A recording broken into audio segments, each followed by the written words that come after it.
Bienvenue pour ce nouvel épisode du podcast de la NARF. Aujourd'hui, nous recevons le professeur Gérard Audibert. Bonjour. Bonjour à tous. Alors ensemble, nous allons aujourd'hui discuter des nouvelles recommandations qui ont été émises par l'American Heart Association à propos de la prise en charge des hémorragies sous-arachnoïdiennes. Ce sont des recommandations qui sont parues ce mois de mai 2023. Nous allons revoir les points que tu as jugés intéressants dans ces nouvelles recommandations. Et une question en préambule, est-ce que tu peux te présenter ? Donc je suis neuroréanimateur, je travaille au CHU de Nancy. D'accord. Tu travailles au CHU de Nancy et donc tu vas pouvoir nous faire profiter de ton expertise sur le sujet.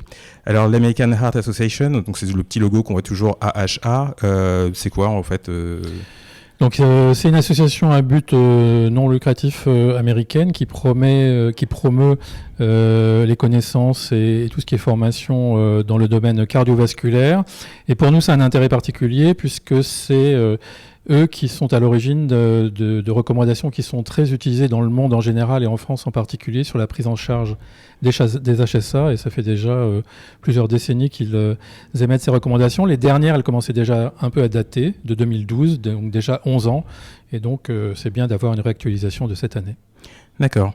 Donc ces recommandations, en fait, elles suivent une méthodologie très précise. Alors on a des niveaux de preuve, des forces de recommandation basées sur la balance bénéfice-risque. Elles sont longues, donc plusieurs pages.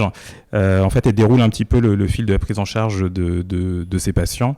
Donc je vais te poser des questions en reprenant un petit peu le fil de présentation de ces recommandations. Une des questions qui peut se poser, c'est est-ce qu'il y a une place pour les antifibrinolytiques avant exclusion de l'anévrisme ? Alors effectivement, c'est une question intéressante parce que ces 4-5 dernières années, il y a pas mal de papiers dans la littérature, soit des études originales, soit des compilations, des méta-analyses d'anciennes études et des nouvelles. Sur ce sujet-là, elles sont un peu contradictoires. Et il y a une grosse étude qui est négative, un essai randomisé qui est négatif, et donc l'AHA a décidé pour l'instant de dire qu'il ne fallait pas utiliser l'acide tranexamique dans la prise en charge des patients avec une HSA en dehors de protocoles de recherche. D'accord. Bon, au moins la réponse est claire. Il y a un autre sujet d'interrogation fréquent lorsqu'on prend en charge ces patients. Il y a la discussion de à combien on va mettre la pression artérielle de ces patients avant que l'anévrisme soit exclu. C'est source de beaucoup d'interrogations pour les praticiens. Alors, vous voyez bien tous que ces patients présentent fréquemment une hypertension artérielle avec des difficultés en phase aiguë éventuelles à la contrôler. Il y a toute une polémique, que ça soit dans l'HSA ou dans l'hématome intracérébral, sur le bon niveau de pression. Et les recommandations de cette année, elles baissent un petit peu le niveau cible et on serait sur une pression artérielle systolique à maintenir aux alentours de 160 plutôt que le classique 160-180, donc un petit peu plus bas que les recommandations précédentes. Donc parfait, on a contrôlé notre pression artérielle, notre patient n'a pas ressaigné, donc maintenant on va songer à exclure cet anévrisme. Et là, que nous disent ces recommandations de nouveau ? Alors c'est vraiment le chapitre sur lequel il y a des prises de position un petit peu novatrices par rapport aux dernières recommandations, des prises de position qui peuvent d'ailleurs être un peu challengées par les pratiques françaises. Il y en a une en tout cas qui est bien conforme aux pratiques françaises et on peut dire que l'AHA a décidé de se mouiller en proposant un délai de 24 heures pour la prise en charge. C'est pas une recommandation forte, ils disent qu'on doit faire cette prise en charge le plus tôt possible, mais préférentiellement dans les 24 premières heures. Ils en font une recommandation de grade 1, donc on a quand même intérêt à la suivre. En revanche, si on lit le texte en petit, ils disent aussi qu'il n'est pas nécessaire de le faire en extrême urgence et d'avoir une équipe qui fasse ça 24 heures sur 24 et qu'il est préférable de prendre en charge ces patients pendant les heures ouvrables et par une équipe qui est bien entraînée à cette réalisation. La deuxième chose sur cette prise en charge de l'anévrisme sur la sécurisation du sac, c'est qu'ils affirment nettement la prééminence du coiling sur le clipping, ce qui n'était pas le cas des dernières recommandations. Une chose un petit peu étonnante, c'est qu'ils proposent de considérer que la meilleure solution pour les patients jeunes de moins de 40 ans, ce serait le clipping pour éviter les risques de reperméabilisation à distance de ces anévrismes. Bon, à examiner avec des pincettes. D'accord. Donc notre exclusion s'est bien passée et puis on approche tranquillement de J4 et là se pose la question du vasospasme. Quoi de nouveau à ce niveau-là ? Alors que ça soit le vasospasme ou l'ischémie cérébrale retardée, les propositions qui sont faites, elles ne sont pas révolutionnaires.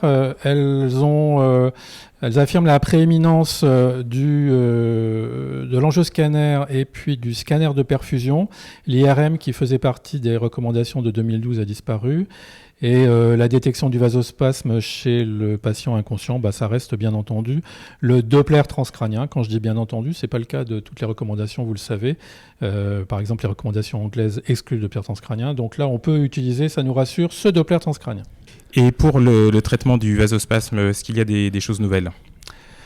Alors sur le traitement du vasospasme, je me suis un peu jeté dessus pour voir s'ils avaient inclus des traitements conformes à nos pratiques françaises. Et là, petite déception, nous Français qui aimons bien l'amilrinone, ce médicament ne trouve pas grâce aux yeux des recommandations américaines. D'une façon générale, évidemment que la prévention passe toujours par la nimodipine orale, c'est tout à fait clair. Mais en ce qui concerne le traitement, il fait appel au maintien de valeurs élevées de pression artérielle systolique sans qu'on ait un seuil bien précis. Il fait appel à l'utilisation de vasodilatateurs intra-artériels, là encore sans qu'il y ait un positionnement clair. Et il n'y a pas de place dans les recommandations sur l'éventualité d'un vasodilatateur intraveineux périphérique, comme nous utilisons parfois en France l'amilrinone. Donc pas de prééminence donnée à l'amilrinone par aucune des deux voies, ni intra-artérielle ni intraveineuse. Et ils mettent également l'angioplastie sur le même pied que les vasodilatateurs qu'ils soient artériels ou veineux, sur l'angioplastie chimique, ce qui correspond non plus, pas tout à fait à nos pratiques françaises. D'accord. Dans les autres éléments, on a revu un petit peu. Dans les thérapeutiques médicales, il y a du nouveau sur l'hyponatrémie, par exemple, un problème fréquent, parce qu'on sait bien que chez ces patients-là, les graves comme les pas graves, d'ailleurs, on se retrouve très fréquemment avec des hyponatrémies qui nous embêtent. Elles nous embêtent et ils ont accordé une place prépondérante à l'utilisation des minéralocorticoïdes comme traitement. La charge en sel, par exemple, n'est plus mentionnée dans les premières recommandations. Donc on a intérêt à utiliser précocement la fludrocortisone. Autre point qui interroge beaucoup les équipes, c'est la gestion du risque commercial. Alors d'une pratique où est-ce qu'on les met tous sous anti-épileptiques et puis pour toujours ou pour jamais, qu'est-ce qu'elles nous disent ces recos à ce niveau-là ? Alors les recos sur le risque épileptique, là, elles ont un petit peu été modifiées par rapport aux précédentes. Déjà, on nous engage à faire un traitement court si le patient en crise lors des manifestations initiales, donc c'est moins de 7 jours. Si le patient fait des manifestations commerciales tardives, là on fait comme d'habitude un traitement plus prolongé. De toute façon, ça sera à ce moment-là plus nous qui arrêterons ce traitement-là. Et puis arrive une nouvelle notion qui ne correspond pas bien aux pratiques françaises, qui est de considérer un certain nombre de patients à haut risque de commercialité. Par exemple, les hauts grades, par exemple, les anévrismes de l'artère cérébrale moyenne, par exemple, les patients avec hydrocéphalie, ça fait quand même beaucoup des patients qu'on a en réanimation. L'AHA suggère d'instaurer une prophylaxie chez ces patients à particulièrement haut risque de commercialité. On s'oriente vers la conclusion.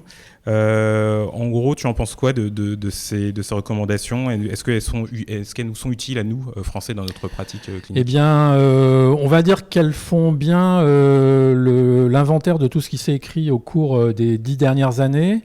Quand on fait la différence entre les deux recommandations, on voit qu'il n'y a pas des changements absolument révolutionnaires, mais ça refixe un cadre pour tous les plus jeunes qui s'engageraient dans la prise en charge de ces patients-là.